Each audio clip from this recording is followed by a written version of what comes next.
Hey, what is going on, Fan Clan? Welcome back to the channel. My name is Danny Phantom. Hope you guys are all doing well. Happy Sunday. I need a favor from you guys, if you wouldn't mind. So there's a junior. If you know, if you've watched the channel before, I'm a huge fan of the competitive TCG. I love playing. I love going to events. It's a lot of fun. There is a junior competitive player. His name is Ian.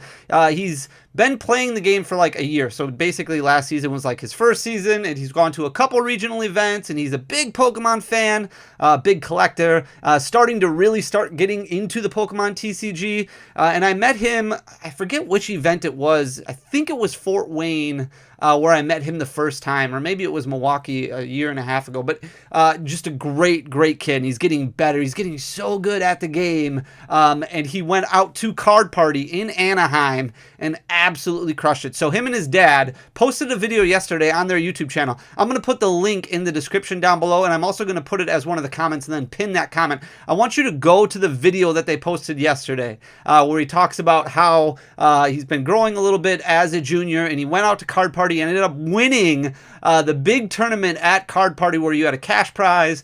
You got a one-of-one trophy card. It's super cool. Huge shout out to him. I just want you to go to that video and just tell him he's part of the family. He's part of the fan clan. Just tell him congrats on the massive Card Party W.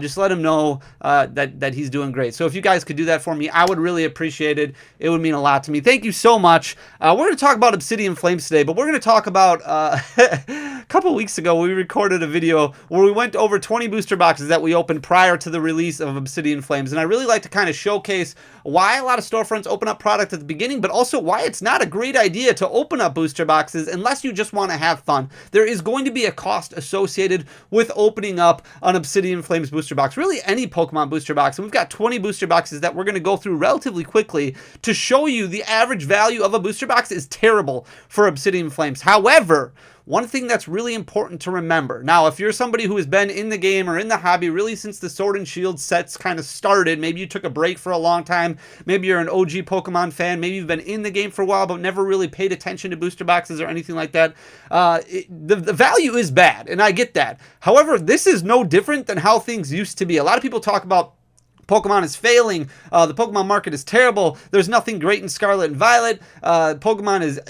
This is how things have always been. So when we're opening up booster boxes of Obsidian Flames and you're seeing booster boxes that have $40, $50 return on value, you should expect that, because that's how things always have been up until really the giant boom of Pokemon during the pandemic, which changed everything because supply and demand just never leveled out. I remember opening up multiple booster boxes all the way back to Steam Siege. We would open up a lot of product in order to be able to stock our website with singles, so that way competitive players and players alike, hobbyists, could find singles without having to open up booster boxes. Booster boxes at that time were selling for $80, $85, $90 a piece. You could buy booster boxes of Steam Siege for really cheap, especially right when the release was, because even the chase cards in the set, so if you're talking about like the special illustration rare Iono, for example, selling for $100, $120 prior to a set releasing, the chase cards in a set back then would sell for $20, $25. There wasn't a whole lot of value associated with opening up a booster box. If you opened up a booster box, you knew you were going to lose. You knew you were going to lose value, and it didn't matter because you weren't opening up the booster box to try and recuperate value.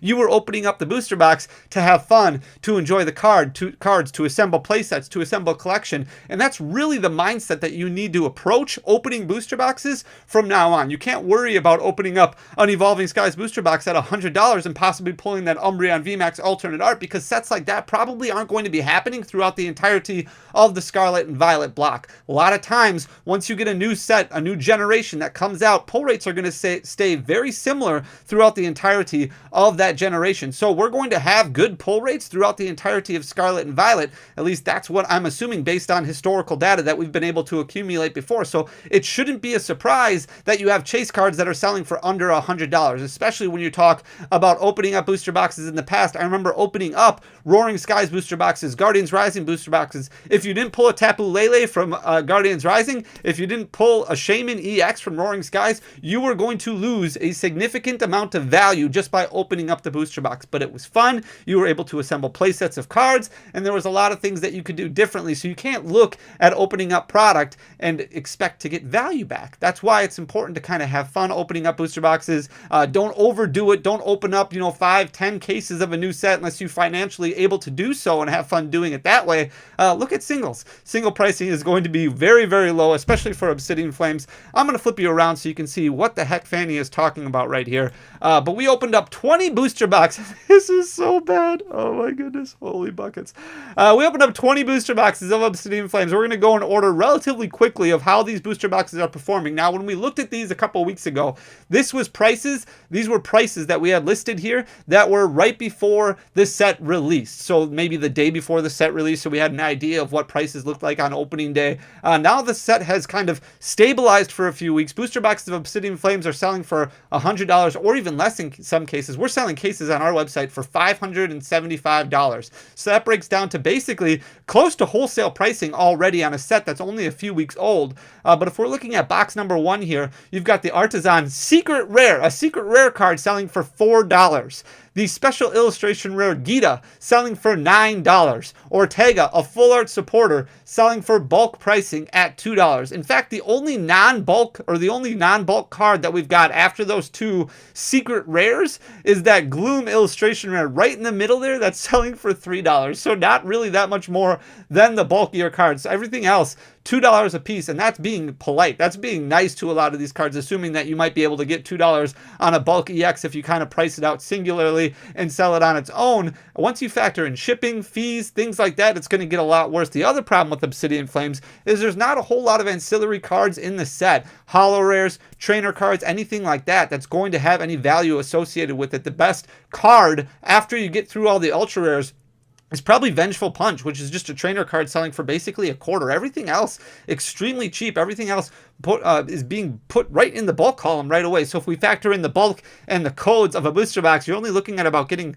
$5 or so from all that. That means in total, this booster box, the amount of value that we pulled out of it, you're only looking at about $39. There's only one card in the set that is worth double-digit pricing that's not named Charizard, and that's the Special Illustration Rare Pidgeot EX. Everything else is single digits, which is great for people who want to collect singles. And honestly, Obsidian Flames, I really actually do enjoy this set. I'm not a huge Charizard fan, but I think having cheap, affordable singles like this Lechonk right here that you see on screen, that's a super cool-looking card. The story that goes along with the card, the artwork is just sublime. The Varoom is really cool. The illustration was, I love the Scarlet and Violet block. I don't really care about the money side of it. This is a really cool block. I think the art rares are really, really cool. The illustration rares, the special illustration rares, I love them. If we move on to box number 2, kind of the same story, a little bit more expensive with this one because we did get a little bit better of hits, but you look at the Ice Cube EX special illustration rare, that's only $4. Then you've got bulk cards. The Vespiquen full art Terra card is only $2. Revavroom only selling for $2. Then you've got the special illustration rare Revavroom also only selling for $4. So there is only single-digit pricing on this entirety of the box, with the Pidgey kind of being the most expensive one there at only $8, which is the Pidgey line is just, it is phenomenal. The Pidgeotto, Pidgeot, it makes me happy every time I pull one. Really, really cool cards. Rhyme only selling for $2. Everything else bulk. You're looking at $43 in total value out of booster box number 2. Booster box number 3, a little bit better because we finally pulled the Charizard, and we actually pulled 2 of them. So we've got the regular art Charizard EX, which right now is still selling at a decent price point, $21. And then you've got the full art Terra Charizard selling for $28, also a decent price point. The problem is these 2 cards are going to come crashing down as soon as that Charizard EX box comes out, because you are going to get basically that full art Terra card for, you know, much cheaper. There's going to be a lot more of them that hit all over the place. Supply is going to go way up of them. Demand's going to go way down. So Charizard right now, with the potential of being a good competitive card, is keeping that price point higher. But once those boxes come out, it's going to become a lot more affordable for a lot of players. If it does do well at an event like Pittsburgh or Peoria, which are happening in a couple weeks, then all of a sudden those price points are going to come down considerably when that booster, or when that collection box comes out. So Pidgeot, probably the best card in the set. Pidgeot EX with its quick search ability, really, really good. $9 on that full art Pidgeot, and then Poppy, only $2 on that illustration, or everything else basically bulk. You're looking at $96 in value for this one, which actually isn't too bad once you factor in buying it at market, basically break even. But again, that's not considering fees, PayPal fees, or credit card fees, or whatever fee system you might be using on an e-commerce platform, TCG player fees, and shipping. Shipping is also going to be something that's really going to hurt.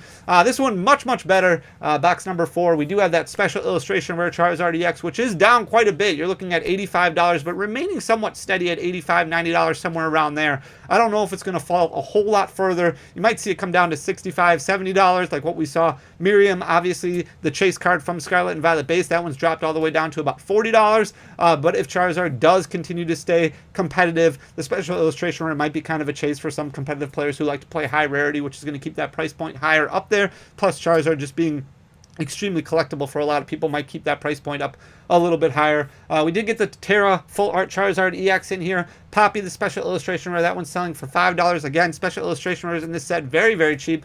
Gita, the Full Art Trainer, only selling for $3. We did get another Pidgey there for $8 in total. This one, our best box so far, $148 on that one. Another Charizard in box number 5, but that's not enough to save this box, even at that $28 price point. The Fire Energy Secret Rare Energy we've talked about a ton. They don't do very well anymore. $5 for that Secret Rare Energy. This is the first appearance we've had of the illustration rare Ninetales. That one of the best performing cards in the set, selling at $10, as you can see. But in total, you're only looking at about $65 in value for this box. This one over here, not a whole lot of new stuff except for Cleffa. Cleffa selling for about $5, so a little bit better than bulk. Same thing with Scizor, also a little bit better than bulk, selling at $4. Everything else, basically bulk pricing, including that Absol EX Full Art. Again, the Fire Energy only selling for about $5 right now. You're looking at about $37 in value for this booster box right here. So it's really make it or break it. If you don't pull that Charizard of any sort, you're looking at extremely cheap price points as far as value when it comes to return on opening up that booster box. If we look at, I forget what box this is, box number 6 or box number 7. Nothing really new to note in here except for that regular art Pidgeot EX, which is doing fairly well. Once you get those ancillary EXs that do well, like the Charizard EX, like the Pidgeot EX, and I think the only one selling above bulk pricing other than those two is the Tyranitar, and that's only at about $3 right now. There's not a whole lot that you can do if you don't pull any of those 3 out of your booster box. You're looking at about $47 in total from this booster box here, which is a loss of, I don't know, $53 if you're buying Obsidian Flames at market pricing. The special illustration rare Gita shows up here, $8 on that one, but everything else you're looking at $2 Ice Cube. This slide is actually even wrong. It's actually $2 cheaper because that Artisan didn't get changed from $6 down to $4. We did get the Pidgey. Our illustration rares are fairly good. Pidgey at $8, the Ninetales at $10, and the Houndour at $3. Everything else bulk except for that Tyranitar EX, which is performing just better than bulk at $3 a piece. In total value, it says $58, but this is actually a $56 box. We've got the Tyranitar EX Full Art Terra in this box here. That one's doing okay, selling for about $7 currently. The Gita special illustration rare and the Revavroom special illustration rare. We did have a Palafin in this one, but that one's also only selling for bulk pricing right now at $2. You got the Scizor and the Cleffa. You do get the Charizard EX at $21. That helps out a little bit, but in total, only looking at $69 in that booster box. The next booster box, we do have the Gold Charizard EX. However, this one, very, very inexpensive. Not doing very well in the market. I think a lot of people not a big fan of the Gold one. I know I've had a lot of people talk about the hats, the Terra hats that these Charizards are wearing, or that these Terra Pokemon are wearing. Not a big fan of those at all. This one's only selling for about $31 right now. It didn't start out of the gate too high. It only started out the gate about $40. So it hasn't come down a ton. It's only lost about 20% of value since release, but it didn't start out too well because I think a lot of people were chasing the special illustration rare as opposed to the gold one. But overall, this booster box only value looking at about $59, so lost about $41 at market value there. We do have the Pidgeotto in this one and the special illustration rare Pidgeot EX. That one's selling for $17. Again, that is the 5th most expensive card in the set after the 4 Charizards. There's 4 Charizards, right? The gold, the special illustration rare, the Full Art Terra, and the regular. Yeah, there's 4 Charizards in the set. And then the 5th most expensive card is that Pidgeot EX at $17. Beautiful looking card. Absolutely love that one. And then you've got the Pidgeotto, but that one's only selling for about $3. We did get another Charizard EX regular art right there. That definitely helps out, but the total value of this one still a loss. You're looking at about $74 on that one. $67 on this next box. We did get that gold Charizard for $31. Nothing really worth noting other than that. We do have the Belly Bolt down there. Again, only a $2 bulk card right there. You're looking at $67 in total once you factor in bulk and codes. The next box here, you're looking at basically this is our worst box. This one is terrible. Holy buckets. Oh, man. You're looking at a total of about 11 hits, which is fairly average. 11 to 14 hits is typically what you're going to be getting. You've got the illustration rares, which help out a little bit. Your most expensive card in this entirety, entire pile is Cleffa at $5. That's the most expensive one. You add in the bulk and codes, you're looking at $36 as far as your value goes. If you ship all of these tracking, and let's just say you do $3.50, $4 for shipping with a bubble whole envelope, you sell them all individually, you're looking at a negative booster, but you're losing $100 on this booster box, which is absolutely insane. Next box here, we got the full art Pidgeot, which helps a little bit at $9. You've got the Ninetales special or illustration rare at $10. You've got the Charizard EX regular art at $21. Those help out a little bit, but still you're only looking at a $70 value on this box, so not very good. $127 on this next one because we did pull the special illustration rare Charizard at $85. You've got the full art Tyranitar there. You've got the Pidgey illustration rare at $8, and you do have a regular art Pidgeot EX, which helps a little bit at $7. So you're looking at $127. Actually a decent box, but once you factor in shipping and fees, you're probably breaking even with the market pricing. Next box here, we've got the gold Charizard at $31. So your chance of pulling a Charizard is fairly good. I think the average pull rate on pulling a Charizard is 1 out of every 45-ish, 47 packs, somewhere around there. So chances are your booster box probably going to include a Charizard of some sort, but if it doesn't, it's going to get ugly real fast. This one in total, you're looking at about $65 in value. Next box here, we got 2 gold cards, no special illustration rare at all. So you've got the basic Fire Energy and the Artisan, each of those selling for $4 and $5 respectively. The Pidgeot EX full art helps a little bit. That's your second most expensive card in this box at $9, and then you do have a regular art Charizard EX plus 2 Glimmora, which why would you not want to pull 2 Glimmora in your booster box? But overall, you're looking at $66 in total value for that one. The next box is, I think this one was our best one because we did pull the gold Charizard and the special illustration rare Charizard. This means that we're almost done with these slides. $85 for the special illustration rare, $31 for the gold one. In total, you're looking at about $150 in value for this box once you add in the bulk and codes. Plus, you got 2 really cool Toedscruel EXs. Can't get any better than that. Another box where we opened up the special illustration rare Charizard at $85, but everything else single-digit pricing. Your next most expensive card is just the regular art Pidgeot EX at $7. In total value, you're looking at $125. This might be our last box here. The regular art Charizard at $21. A decent amount of hits in this one. You're looking at about 13 hits. 17 for that special illustration rare Pidgeot EX. But in total value, you're still looking at a loss, $74 in total for that one. So how do we break this all down? If we add all 20 boxes together, you're looking at a total value of about $1,515 in total value that you pulled out of your booster box. And you can't really add a whole lot of additional ancillary products because there's just nothing in the set. There's no great staples as of yet. That could change. Things could get good in competitive play, and some of those trainer cards could go up in price, or some of those EXs could go up in price. But if you factor in just what you're pulling right now, just looking at it right now, $1,515 in market value. Total spent at market, if you bought booster boxes, let's say you wanted to do this exercise on your own, you just ordered 20 booster boxes off of TCG Player, you're looking at about $100 a piece. That's $2,000. If you're buying them at wholesale, you're looking at about $92.50 as a wholesale price. Some companies who are much, much bigger get cheaper rates. Some companies who are a little bit smaller get worse rates. So average wholesale pricing about $92.50. That's $1,850 that is spent on these booster boxes. That means you're losing at market price $485, not including shipping, not including taxes or fees or anything like that. Your loss at wholesale is about $335. Our average booster box was $75.75. So if you're opening up a booster box, you should get about $76 worth of value out of it, unless you pull no Charizard. If you don't pull a Charizard, you're in danger. It could be like a $40 box, and that's only going to last for another month or so. Once those Charizard boxes come out, those prices are going to go down even further. The best box was $150. The worst box is $36. So breaking this down, the important thing is, remember, opening up booster boxes is fun. That's the entirety of how you should be looking at it. You shouldn't be looking at it about pulling value or anything like that, because it's not going to be enjoyable if you're only focusing on value. I hope you guys enjoy the content. If you do, please hit that subscribe button down below. Make sure to go shout out Ian, say congratulations on the big card party W. Share the video, hit that like button, hit that comment button, leave a comment like holy buckets or something. It goes a long way for the algorithm, but most importantly, just thanks for taking the time to sit here and listen to me ramble about Obsidian Flames. I love this stuff, so thank you guys so much for everything. I'll talk to you soon. Until next time, peace!